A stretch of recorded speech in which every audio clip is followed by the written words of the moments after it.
Well, folks, here we again for the weekly forecast. During this past week, we did see a scattering of thunderstorm activity across the state. Primarily, the focus was in portions of south central, central, and east central Nebraska, and then also into northeastern Nebraska. We did have a little bit of precipitation last weekend across the southwestern part of the state, but we did have some blanketed areas where we didn't receive any moisture, particularly most of the panhandle, north central Nebraska, and isolated pockets actually of southwest, south central, and southeast Nebraska.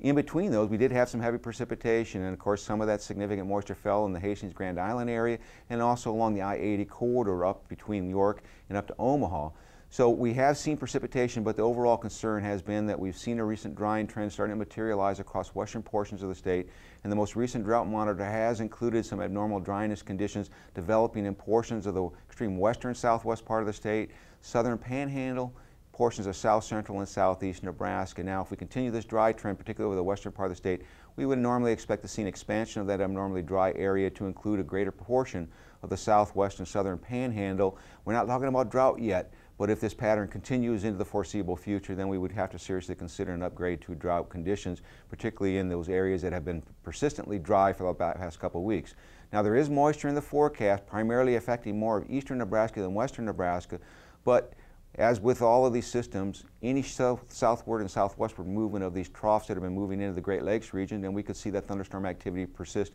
into portions of western Nebraska. Let's take a look at the upper models and see how we think this week's going to progress. We have the ridge to our west and we have this trough to the east, and so we have a narrow channel between these two systems, and that's where the forecast for thunderstorm development for this afternoon is initiated at, basically moving from north central through southeast Nebraska, particularly during the overnight hours, and some of that lingering into the early morning hours of tomorrow. It looks like isolated scattered thunderstorms, not widespread coverage, but at least there is a chance for some moisture in some isolated areas. As we get into tomorrow, we'll see that ridge trying to build a little bit farther to the east, but we're still looking at that channel between these two systems that would primarily impact the eastern half of the state. The western half of the state under this ridge doesn't look to have any significant chance for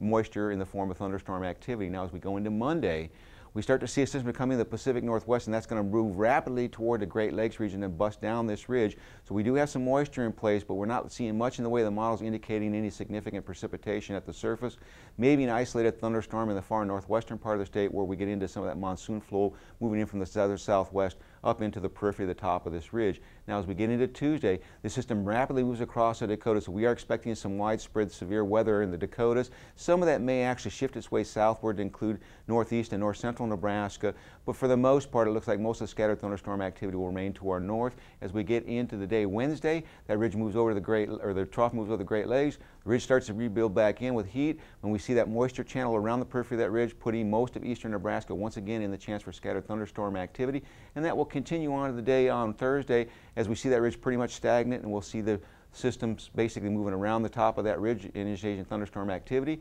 and that trend will continue into Friday with even a bigger ridge building up, bringing more heat into the central United States. So the 8 to 14-day forecast indicates that we are going to be looking at very warm conditions across the western part of the state. Most of the thunderstorm activity will be in eastern Nebraska with a cooling trend toward northeastern Nebraska. The 8 to 14-day forecast keeps cooler than normal conditions in as we get into a northwest flow, and with that northwest flow we're initiating quite a bit of precipitation across the central plains.